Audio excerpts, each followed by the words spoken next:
दुनिया की सबसे बड़ी राजनीतिक पार्टी, एक ऐसा संगठन जिसने भारतीय राजनीति के पूरे इतिहास को बदल कर रख दिया।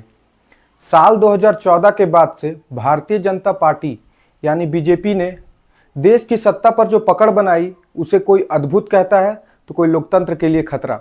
लेकिन आखिर बीजेपी के इस अभूतपूर्व सफलता और इसके पीछे की असली सच्चाई क्या है?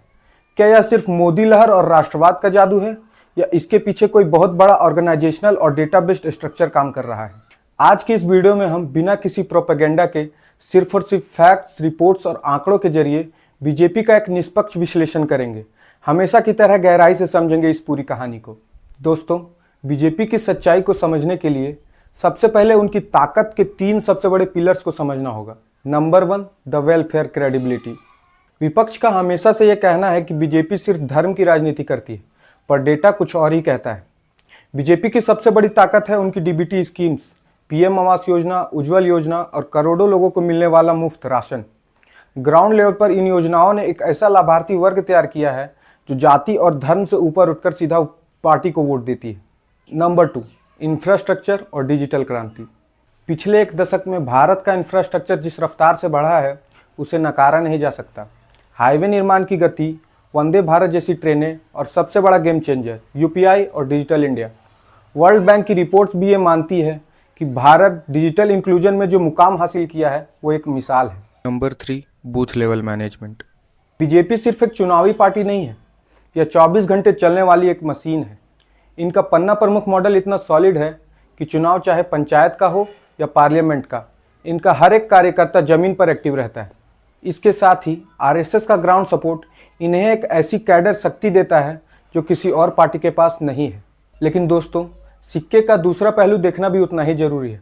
अगर हम बीजेपी की सच्चाई की बात कर रहे हैं तो हमें उन मुद्दों पर भी बात करनी होगी जहां सरकार पर गंभीर सवाल उठते हैं। पहला मुद्दा, क्रोनी कैपिटलिज्म और इलेक्टोरल बॉन्ड्स। विपक्ष और कुछ इंडिपेंडेंट जर्नलिस्ट का आरोप है कि कुछ बड़े उद्योगपतियों को देश के बड़े प्रोजेक्ट्स सौंपे जा रहे हैं। सुप्रीम कोर्ट द्वारा इलेक्टोरल बॉन्ड्स को असंवैधानिक घोषित करने के बाद जो डेटा सामने आया उसने यह दिखाया कि कैसे कॉरपोरेट फंडिंग और सरकारी एजेंसियां के एक्शन के बीच एक अजीब कनेक्शन नजर आता है। दूसरा मुद्दा, डेमोक्रेटिक इंस्टीट्यूशंस पर दबाव। अंतर्राष्ट्रीय संस्थाओं जैसे वीडम इंस्टीट्यूट और फ्रीडम हाउस के रिपोर्ट्स में भारत के लोकतंत्र के स्तर को गिरा हुआ दिखाया गया है। मुख्य आरोप यह है कि ईडी, सीबीआई और इनकम टैक्स जैसे केंद्रीय एजेंसियों का इस्तेमाल मुख्य रूप से विपक्षी नेताओं को दबाने या उन्हें अपनी पार्टी में शामिल करने के लिए किया जा रहा है। तीसरा मुद्दा, बेरोजगारी और आर्थिक असमानता।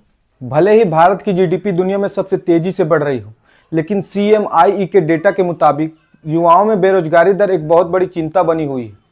देश की संपत्ति का एक बहुत बड़ा हिस्सा सिर्फ ऊपर के 1% लोगों पर सिमटता जा रहा है, जिससे अमीर और गरीब के बीच की खाई और चौड़ी हो रही है।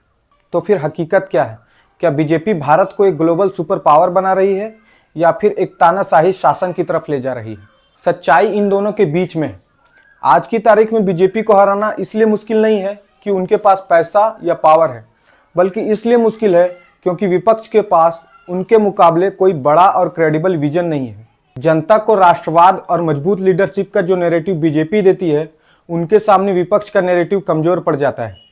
लेकिन लोकतंत्र की खूबसूरती यही है कि जनता जब बदलाव चाहती है तब बड़े से बड़ा साम्राज्य बदल जाता है। दोस्तों, एक जागरूक नागरिक होने के नाते हमारा काम किसी पार्टी का अंधभक्त या अंधविरोधी बनना नहीं है। हमारा काम है सरकार से सवाल पूछना। जब अच्छे काम हो तो तारीफ कीजिए और जब गलत नीतियां आए तो आवाज उठाइए। यही एक सच्चे लोकतंत्र की पहचान है। आपको क्या लगता है, आने वाले समय में देश की राजनीति किस करवट बैठेगी? मुझे नीचे कमेंट सेक्शन में अपनी राय जरूर बताएं। अगर आपको यह निष्पक्ष विश्लेषण पसंद आया तो इस वीडियो को लाइक और शेयर जरूर करें और ऐसे ही देश के गंभीर मुद्दों को आसान भाषा में समझने के लिए हमारे चैनल को सब्सक्राइब करना ना भूलें। जय हिंद।